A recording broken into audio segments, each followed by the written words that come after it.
My dear students welcome to my YouTube channel घरे घरे English. चलो आरो एक ग्रामार प्रैक्टिस सेट निये हाजिर होयेछि जेगुलो कन्स्टैंट प्रैक्टिस करले आई एम क्वाइट कन्फिडेंट जे you will also feel confident at the time of facing the exam. समस्त ग्रामार खूब सुंदर भावे तोमरा सल्व करते पारबे and with a broad smile you will come out of the exam hall. तो चलो शुरू करी। तबे हाँ, যদি নতুন আমার চ্যানেলে এসে থাকো সাবস্ক্রাইব করবে আর বেল আইকনটা প্রেস করবে, তাহলে নতুন ভিডিওর নোটিফিকেশন তোমার কাছে পৌঁছে যাবে অ্যান্ড ইউ উইল বি এনলাইটেনড। তুমি নতুন কিছু শিখবে এবং তুমি এনরিচড হবে, তোমার গ্রামার স্ট্রং হবে। আর আমার চ্যানেলে শুধু গ্রামার বলে না, ট্রান্সলেশন থেকে শুরু করে রাইটিং, গ্রামার মানে ট্রান্সলেশন, ভয়েস চেঞ্জ, ট্রান্সফরমেশনস সব কিছু পাবে। তো চলো আমি শুরু করি। প্রথমে এখানে দেখতে পাচ্ছ appropriate form of the verbs তোমাকে এই ব্র্যাকেটে লিখতে হবে। ব্র্যাকেটে তিনটে করে অপশান দেওয়া আছে। তো এই ধরনের যে ফর্মগুলো আছে সেই ফর্মগুলোকে যদি করতে হয় না, তাহলে সবার আগে তোমাকে বুঝে নিতে হবে যেটা কোন টেন্সে আছে। আমি ভালো করে খুঁজে দেখলাম এমন কোনো ভার্ব কি আছে যেটা এই ব্র্যাকেটের বাইরে অলরেডি আছে, যেটা বোঝাবে কোন টেন্স। আমি দেখতে পারলাম এখানে একটা ভার্ব রয়েছে কি ওয়েটেড। এই যে ওয়েটেড বলে দিচ্ছে এই ব্যাপারটা কিসে আছে, পাস্টে। ওকে, তাহলে শি টেক মানে নেওয়া, সাম মোমেন্টস কিছু মুহূর্ত, কিছু সময় সে নিশ্চয়ই কী হবে নিয়েছিল, কারণ এটা পাস্টে আছে। তাহলে টেক যেটা কিনা প্রেজেন্ট ফর্মে আছে সেটা তো পাস্টে চলবে না। আবার এখানে টেক্স এটাও কিন্তু প্রেজেন্ট ফর্মেই আছে, দুটোর একটাও হবে না। কোনটা হবে তাহলে? টুক, কারণ টুকটা হচ্ছে ভার্বের পাস্ট ফর্ম, পাস্ট ইনডেফিনাইট, অর্থাৎ সে নিয়েছিল কিছু মুহূর্ত। তাহলে আমি এখানে লিখে দেব টুক, টুক লিখে দিলাম। এবার সে কিছু সময় বা কিছু মুহূর্ত নিয়েছিল টু। এই যে টু মানে ইনফিনিটিভ টু, টু কি না, to for right words search, অর্থাৎ সে কিছু সময় থেমেছিল, কিছু সময় সে ওয়েট করেছিল সঠিক ওয়ার্ড সার্চ করতে, অর্থাৎ কিছু সে বলবে, তো তার জন্য কোন শব্দ সে প্রয়োগ করবে সেটা সে সার্চ করার জন্য কিছু সময় নিয়েছিল। টিও টুর পরে ভার্বের সবসময় ইনফিনিটিভ প্রেজেন্ট ফর্ম হবে। ইনফিনিটিভ যে ভার্ব হয় তাহলে টুর পরে সার্চিং, সার্চড কোনোটাই হবে না। কোনটা হবে? এই প্রেজেন্ট ফর্মটা V1। তাহলে কী হবে? To search. আমি ওখানে কি লিখব? সার্চ লিখব, অর্থাৎ টুর পরে ভার্বের প্রেজেন্ট ফর্মটাই হবে টু সার্চ ফর রাইট ওয়ার্ডস। হয়ে গেল, কিছু সময় সে নিয়েছিল সঠিক ওয়ার্ডস বা সঠিক কথা কোনটা সে বলবে সেটা সার্চ করার জন্য। মানে মাইন্ডে ভাবছে কোন কথাটা সে বলবে, সঠিক শব্দটা তো প্রয়োগ করতে হবে। দ্য ওল্ড ম্যান, ঠিক আছে, মানে যার উদ্দেশ্যে বলা হচ্ছে সেই ওল্ড ম্যান কিন্তু ওয়েটেড। এই ওয়েটেড ভার্বটা কিন্তু বুঝিয়েছিল এন্টায়ার ইনসিডেন্টটা পাস্টে আছে। তাহলে ওয়েটেড, এবার ওয়েটেড তারপরে রয়েছে নাথিং, এখানে রয়েছে সে, সেইং, সেইড, অর্থাৎ কিছু না বলে ওল্ড ম্যান ওয়েট করেছিল যে সে কি বলে সেটা শোনার জন্য। তাহলে ওয়েটেডের পরে কোনটা হবে? একটা ভার্ব বসে আছে ওয়েটেড, ঠিক তারপরেই আবার একটা যখন ভার্ব বসাতে হচ্ছে। আজকে যদি ওয়েটেডের পরে একটা এখানে কি থাকতো? টু। যদি এখানে একটা টু থাকতো তাহলে আমি এই প্রেজেন্ট ফর্মটা নিতে পারতাম টু সে, কিন্তু টু তো নেই। অর্থাৎ কিছু না বলিয়া, এই যে না বলিয়া, খাইয়া, যাইয়া, এইগুলোকে আনতে গেলে ভার্বের সঙ্গে কি দিতে হয়? আইএনজি, ভার্বের প্রেজেন্ট ফর্মের সঙ্গে। অর্থাৎ তুমি যখন দেখবে একটা ফাইনাইট ভার্বের পরে আবার একটা ভার্ব বসাতে হচ্ছে এবং সেখানে কোনো টু নেই, তাহলে তুমি জানবে বেশিরভাগ ক্ষেত্রে সেই ভার্বটা প্রেজেন্ট পার্টিসিপল হবে, অর্থাৎ কোনটা উত্তর হবে? সেইং। আমি এখানে সেইংটা লিখে দেব, সেইং নাথিং। হয়ে গেল, কোনো বোঝার অসুবিধা রইল না। এবার চলে এসো আর্টিকেলস প্রিপোজিশনস। আর্টিকেল প্রিপোজিশনে দেখো প্রথমে রয়েছে ফেট, স্মাইল ড্যাশ হিম, অর্থাৎ স্মাইল মানে হাসা। এখানে স্মাইল মানে ভাগ্য তার উপরে প্রসন্ন হয়েছিল। তাহলে স্মাইল মানে কি? ভাগ্য প্রসন্ন হয়েছিল, অর্থাৎ ভাগ্য রুষ্ট হয়নি, হেসেছিল মানে কি? প্রসন্ন হয়েছিল, সৌভাগ্য তার উপরে প্রসন্ন হয়েছিল।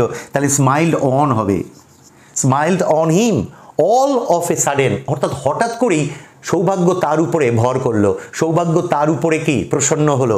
এই অল অফ এ সাডেন বা অল অন এ সাডেন, এই অল বা অল অফের জায়গায় অন থাকতো, অল অফ এ সাডেন, এখানে কি হবে?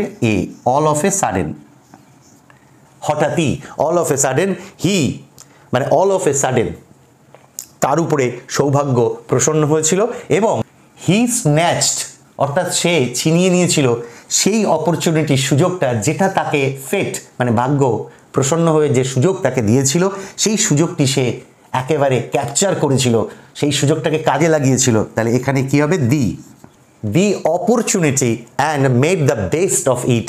ইট মানে এই যে অপরচুনিটি যেটা তাকে এই ভাগ্য প্রদান করেছিল, অর্থাৎ সুযোগের সঠিক সর্বোত্তম সদ্ব্যবহারটা সে করেছিল।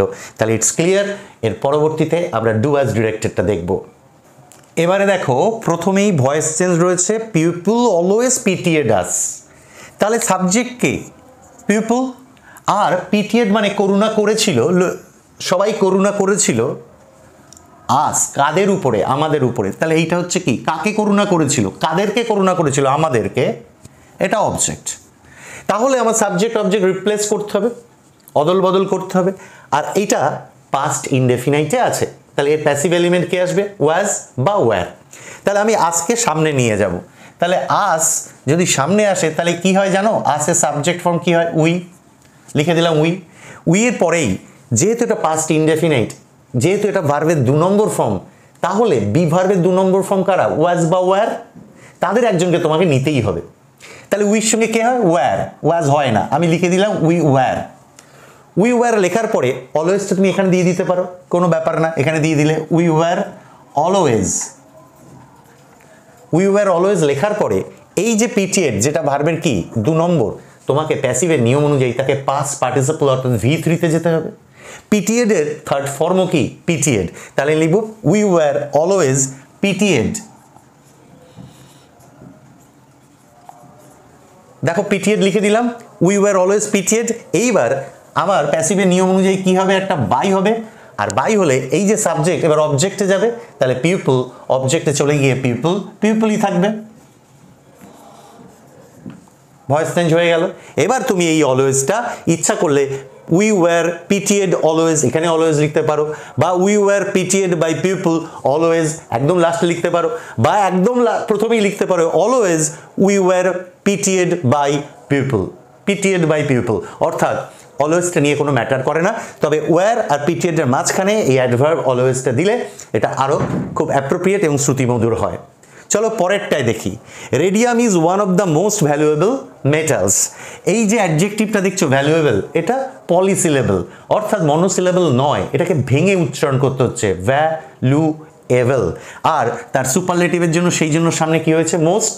কারণ টল, টলার, টলেস্টের মতো ভ্যালুয়েবলকে ভ্যালুয়েবলেস্ট বা ভ্যালুয়েবলার করা যাচ্ছে না, তার কম্পারেটিভে আনতে হবে মোর ভ্যালুয়েবল, আর সুপারলেটিভ করতে গেলে মোস্ট ভ্যালুয়েবল লিখতে হয়। এটা তোমরা আগেও জেনেছো। তা যাই হোক, এখানে কিন্তু একটা ওয়ান অফ কথা রয়েছে, অর্থাৎ রেডিয়াম ভ্যালুয়েবল মেটালসগুলোর মধ্যে একটা। ঠিক আছে, এর কম্পারেটিভ কি হবে? এর কম্পারেটিভ ডিগ্রি মনে রাখবে সুপারলেটিভ যেটা দিয়ে শুরু হচ্ছে রেডিয়াম, কম্পারেটিভটাও সেটা দিয়েই শুরু হবে। তাহলে আমি সবার আগে কি লিখবো? রেডিয়ামটাই লিখবো। রেডিয়াম লিখলাম তার কারণ এটা জানবে সুপারলেটিভ যেটা দিয়ে শুরু হবে, মানে যাকে নিয়ে বলা হচ্ছে রেডিয়াম, সেই রেডিয়াম ধাতুটা দিয়েই কম্পারেটিভ শুরু করতে হবে। রেডিয়ামের পরে এখানে যেমন ইজ আছে, এখানেও ইজটাই হবে। রেডিয়াম ইজ লেখার পরে দেখো মোস্ট ভ্যালুয়েবল সুপারলেটিভ বলে তার আগে একটা দি হয়েছে। এবার তো তোমার করতে হবে কি? কম্পারেটিভ। তাহলে মোস্ট ভ্যালুয়েবল যদি সুপারলেটিভ হয় তার কম্পারেটিভ কি হবে? More valuable. আমরা সেটা এবার লিখে নেব। কম্পারেটিভ লেখার পরে আগের আমার অনেক ভিডিওতে বলা আছে কম্পারেটিভ লেখার পরে দ্যান লিখতেই হবে। তাহলে মোর ভ্যালুয়েবল দ্যান, দ্যান লেখার পরে এখানে দেখতে হবে যদি এই ওয়ান অফ কথাটা না থাকতো তাহলে কিন্তু আমি দ্যানের পরে কম্পারেটিভ ডিগ্রিতে লিখতাম এনি আদার। কিন্তু যেহেতু ওয়ান অফ দ্য মোস্ট এখানে মেটালস রয়েছে প্লুরাল, ওয়ান অফটা রয়েছে, তাই দ্যান এনি আদার লেখা যাবে না, লিখতে হবে than most other. Most other লিখতে হবে। মোস্ট আদার লেখার পরে তোমাকে যেটা করতে হবে, এই মোস্ট আদারের পরে রেডিয়ামের পরিচয় কি? রেডিয়াম ধাতু। তাহলে মেটালসটা এখানে লিখতে হবে এবং খেয়াল করবে মেটালস কিন্তু লিখতে হবে, শুধু মেটাল কিন্তু লিখলে হবে না, প্লুরাল ফর্মটা লিখতে হবে, কারণ এই যে বলছে মোস্ট আদার। ঠিক আছে, এনি আদার যদি লিখতে তাহলে লিখতে এনি আদার, এইটা কম্পারেটিভ ডিগ্রিতে চেঞ্জ হয়ে গেল। কিন্তু তোমাদের সুবিধার্থে আমি বলি যদি কম্পারেটিভের জায়গায় পজিটিভ ডিগ্রি বলতো তাহলে কি হতো সেটা আমি এখানে দেখিয়ে দিচ্ছি। যদি ওয়ান অফটা না থাকতো তাহলে কিন্তু পজিটিভ ডিগ্রিতে নো আদার দিয়ে শুরু করতাম। কিন্তু এখানে যেহেতু ওয়ান অফ কথাটা রয়েছে, অর্থাৎ ভ্যালুয়েবল মেটালসগুলোর মধ্যে রেডিয়াম একটা, এর পজিটিভ ডিগ্রি শুরু করার নিয়ম প্লিজ মনে রাখবে, মুখস্থ রাখবে, সেটা হচ্ছে ভেরি ফিউ লিখতে হবে। কি লিখতে হবে? Very few. লেখার পরে তোমাকে এই পিছনের যে মেটালস সেটা সামনে চলে আসবে, অর্থাৎ রেডিয়াম একটা কি মেটাল, তো সেটা এখানে আনতে হবে। এবং খেয়াল করো ভেরি ফিউ সিঙ্গুলার না কিন্তু, তাই মেটাল লিখতে পারবে না, লিখতে হবে মেটালস। দেখো মেটালস লিখে দিলাম, ভেরি ফিউ মেটালস, অর্থাৎ রেডিয়ামের পরিচয় কি, যে সে একটা ধাতু, সেটা সামনে চলে এলো, ভেরি ফিউ মেটালস। এবার আমার ভার্ব দিতে হবে। দেখো রেডিয়াম থার্ড পারসন সিঙ্গুলার বলে ইজ হয়েছিল, কিন্তু যেই এখানে মেটালস চলে এলো প্লুরাল, ন্যাচারালি আমাকে ইজের জায়গায় কি দিতে হবে? আর দিতে হবে। তারপরে আর লেখার পরে এই যে ভ্যালুয়েবল, সুপারলেটিভ বলে মোস্ট ভ্যালুয়েবল, কম্পারেটিভ বলে মোর ভ্যালুয়েবল, পজিটিভ বলে শুধু ভ্যালুয়েবল, কিন্তু তার আগে পরে কি দিতে হবে? অ্যাজ দিতে হবে। অ্যাজ ভ্যালুয়েবল অ্যাজ, আগের অনেক ভিডিওতে আমি দেখিয়ে দিয়েছি, অ্যাজ ভ্যালুয়েবল অ্যাজ। অর্থাৎ অল্প কিছু মেটালসই আছে যারা হয় ততটা ভ্যালুয়েবল যতটা কে, কার কথা এখনো লেখানো হয়নি? রেডিয়ামের কথা। অর্থাৎ যখন পজিটিভ ডিগ্রি করব রেডিয়ামটা যাকে নিয়ে বলা হচ্ছে, কম্পারেটিভে সেটা কিন্তু প্রথমে সাবজেক্টের জায়গাতেই থাকবে, কিন্তু যখন পজিটিভ হবে সেই রেডিয়ামটা এখানে চলে আসবে। অর্থাৎ মানে কি দাঁড়াচ্ছে? অল্প কিছু মেটালসই আছে, অল্প কিছু মেটালস আছে যারা হয় আর অ্যাজ ভ্যালুয়েবল অ্যাজ রেডিয়াম। অর্থাৎ রেডিয়াম একমাত্র ভ্যালুয়েবল না, অল্প কিছু ভ্যালুয়েবল মেটালস যারা আছে তাদের মধ্যে রেডিয়াম একজন। সো এটা একটা আলাদা টাইপ, যে টাইপে ওয়ান অফ কথাটা কি থাকবে, ঠিক আছে? আর নইলে এরম থাকতেই পারতো, radium is the most valuable metal, তখন আর মেটালস থাকতো না, মেটাল, তার আলাদা নিয়ম আছে। তো এইটা আমি চেয়েছে কম্পারেটিভ ডিগ্রি করলাম, সাথে তোমাদের সুবিধার্থে এটা কিন্তু কোন ডিগ্রি করলাম? এটা কিন্তু করলাম কোন ডিগ্রি? পজিটিভ। তোমাদের সুবিধার্থে আমি পজিটিভ ডিগ্রিটাও করে দিলাম। এবারে এসো দেখো বলছে as soon as I reach the auditorium, প্রেক্ষাগৃহে, অর্থাৎ যেখানে নাটক হচ্ছে, যেই আমি পৌঁছালাম সাথে সাথেই নাটকটা শুরু হলো। এই অ্যাজ সুন অ্যাজ থাকলে তোমাদের কমন যেটা পরে পরীক্ষায় নো সুনার হ্যাড দিয়ে করা বা নো সুনার দ্যান, কিন্তু এখানে চেয়েছে কি স্কেয়ারসলি দিয়ে শুরু করতে হবে, ইউজ স্কেয়ারসলি, অর্থাৎ start the sentence with scarcely. এই স্কেয়ারসলিও থাকতে পারে, অথবা কিন্তু বলতে পারে হার্ডলি। হার্ডলি আর স্কেয়ারসলি দুটো একই সিস্টেম, সেটা দেখে নাও। তুমি এখানে স্কেয়ারসলি লিখবে, এটা কিন্তু জেনে রাখবে স্কেয়ারসলি দিয়েও শুরু করতে বলতে পারে, হার্ডলি দিয়েও শুরু করতে বলতে পারে। তোমাদের সুবিধার্থে এখানে স্কেয়ারসলি চেয়েছে, হার্ডলি দিয়েও বলতে পারে, তাই আমি দুটোই বলে দিচ্ছি, স্কেয়ারসলি অথবা হার্ডলি। দেওয়ার পরে কিন্তু তোমাকে একটা হ্যাড দিতে হবে। তাহলে স্কেয়ারসলি বা হার্ডলি এর দুটোই কিন্তু লিখে দিও না, যেটা চাইবে সেটাই দেবে।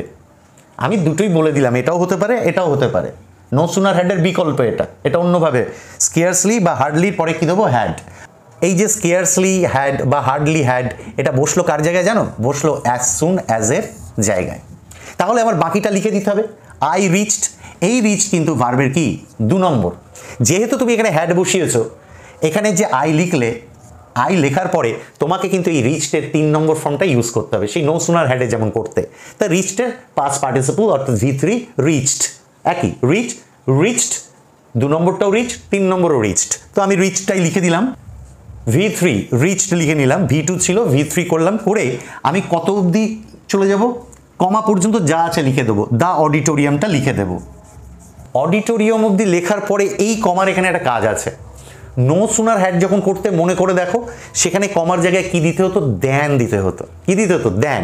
কিন্তু হার্ডলি হ্যাড বা স্কেয়ারসলি হ্যাড দিয়ে যদি করতে বলে, আমি আবারও বলছি দুটো একসঙ্গে লিখবে না, যেটা চাইবে। স্কেয়ারসলি চাইলে স্কেয়ারসলি, হার্ডলি চাইলে হার্ডলি, তারপরে হ্যাড সাবজেক্ট, এই ভার্বটা আজকে রিচড, তা 3 নম্বর কি হবে? রিচড।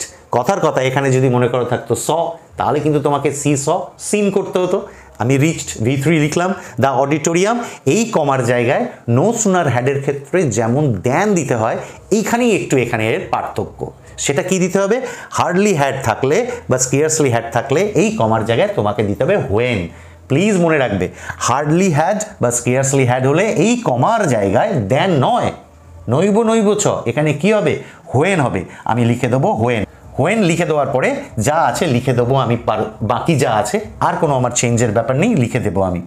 হয়ে গেল, তাহলে হয়ে গেল হার্ডলি বা স্কেয়ারসলি, তারপরে হ্যাড, আর অবশ্যই কমার জায়গায় হোয়েন, আর এই যে ভার্ব 2 নম্বর তার 3 নম্বর করতে হবে। ডু অ্যাজ ডিরেক্টেডের 3টে আইটেম বুঝিয়ে দিলাম। এবার আমরা ফ্রেজাল ভার্বটা করার মাধ্যমে আজকের গ্রামার সেটটা কি শেষ করব। চলো এবার ফ্রেজাল ভার্বের দিকে এগিয়ে যাই। একদম লাস্ট টপিকে চলে এসেছি, ফ্রেজাল ভার্ব। এখানে আন্ডারলাইন কিছু ভার্ব আছে আর এখানে আছে ফ্রেজাল ভার্ব। আমার এই ভার্বগুলোর মানেও জানতে হবে, এই ফ্রেজাল ভার্বের মানেও জানতে হবে, তবে পরে আমি কোন ভার্বের সিনোনিম কোন ফ্রেজাল ভার্ব সেটা আমি লিখতে পারবো। And for that we need practice. আর সেই জন্যই এই ক্লাসগুলো তোমাদের জন্য বানানো, আমার এই প্রচেষ্টা আমি করে থাকি। দেখো, রিমেম্বার্স, রিকলস, রিকালেক্টস। তুমি বলবে স্যার 3 রকম দিলেন কেন? থাকে তো একটা, আমি দিয়ে রাখলাম এই কারণে সচরাচর রিমেম্বার থাকে কিন্তু রিকল বা রিকালেক্টও থাকতে পারে, তখন একদম শিওর নম্বরটা হারিয়ে যাবে আমার হাত থেকে। আসলে রিমেম্বার মানেও যা, রিকল মানেও যা, রিকালেক্ট মানেও তাই, অর্থাৎ স্মরণ করা বা মনে করা। 3টের যেটাই থাকুক না কেন আমাকে দেখতে হবে কল আপ মানেও কি, স্মরণ করা বা মনে করা। কিন্তু প্রত্যেকটাই দেখো এস লাগানো আছে, কারণ এটা হচ্ছে third person singular present indefinite, তাই ভার্বের গায়ে এস আছে। আমি যখন এখানে অ্যান্সারটা লিখবো আমিও কলের গায়ে এস লাগিয়ে দেবো, কলস আপ, এর সাথে অ্যাডজাস্ট করতেই হবে আমাকে।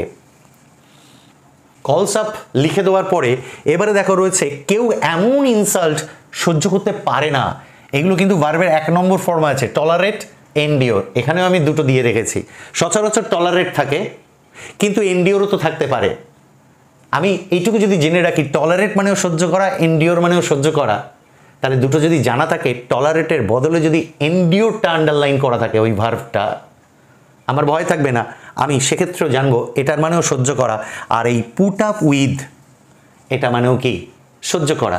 তাহলে এটাও সহ্য করা, এটাও সহ্য করা, তাহলে এখানে যে বক্সটা থাকবে সেখানে আমাকে পুট আপ উইথ ফ্রেজাল ভার্বটাই লিখতে হবে। আর সহ্য করার আরেকটা ফ্রেজাল ভার্ব হয় বিয়ার উইথ। অর্থাৎ তুমি পুট আপ উইথটা খুঁজছো, অথচ দেখলে পুট আপ উইথ নেই, বিয়ার উইথ, ঘাবড়াবে না, কারণ তুমি জানবে যে বিয়ার উইথ মানেই পুট আপ উইথ মানেই বিয়ার উইথ, দুটোর মানেই সহ্য করা, দুটোর মানেই সহ্য করা মানে দুটোর মানেই হচ্ছে টলারেট আর এন্ডিওরের সঙ্গে সমার্থক। তাহলে আমি এখানে লিখে দেবো পুট আপ উইথ অথবা বিয়ার উইথ। চলো লেখা যাক, আমি দুটোই লিখে দিলাম, put up with, beer with. কিন্তু টলারেট বা এন্ডিওর প্রেজেন্ট ফর্মে আছে, এদের গায়ে না এস না আইএনজি কিছুই নেই, তাই এর গায়েও এস বা আইএনজি কিছুই থাকবে না। Put up with, beer with লেখা হয়ে গেল, দুটোর মানেই সহ্য করা। এবার হচ্ছে দ্য স্ট্রাইক ওয়াজ উইথড্রন বা ক্যান্সেলড, অর্থাৎ কোনো একটা স্ট্রাইক বা বন্ধ ডাকা হয়েছিল, সেই বন্ধটা উইথড্র করে নেওয়া হয়েছে, ক্যান্সেল অর্থাৎ তুলে নেওয়া হয়েছে, বাতিল করে নেওয়া হয়েছে, ঠিক আছে। তার জন্য ফ্রেজাল ভার্ব কি হবে, কল অফ। কিন্তু এখানে বোঝাই যাচ্ছে উইথড্র, উইথড্রিউ, উইথড্রন ওয়াজের পরে আছে, পাস্ট ইনডেফিনিটে প্যাসিভ, তাহলে নিশ্চয়ই এরা ভার্বের কত নম্বর, থার্ড ফর্ম। তাহলে বাতিল হওয়া, ক্যান্সেল হওয়া, তুলে নেওয়া, তার ফ্রেজাল ভার্ব হবে কি, কল অফ। তাহলে আমাকে এর পাস্ট পার্টিসিপল ফর্মে আছে যে কারণে এরা, তাই আমাকেও লিখতে হবে কল, কল্ড, কল্ড। আমি কি লিখবো, কল্ড অফ লিখে দিই আমি, কল্ড অফ, V3 কি হলো, কল্ড অফ। আশা করি তোমাদের পুরো ক্লাসটা ভালো লেগেছে। আর তাছাড়া তোমরা এটা জেনে রাখো, আমার এই ইউটিউব চ্যানেলের প্লে লিস্টে গেলে তুমি আরও অনেক গ্রামারের আইটেম পাবে, ট্রান্সলেশন পাবে, রাইটিং স্কিল পাবে। তাহলে যদি ইন্টারেস্টেড হও প্লে লিস্টে গিয়ে অন্য ভিডিওগুলো দেখে নিও। I hope you will get the benefit from all those classes. আজ এই পর্যন্ত থাক, ভালো লাগলে অবশ্যই লাইক, কমেন্ট, শেয়ার করবে আর সাবস্ক্রাইব করবে আর বেল আইকনটা প্রেস করবে। চলো টাটা।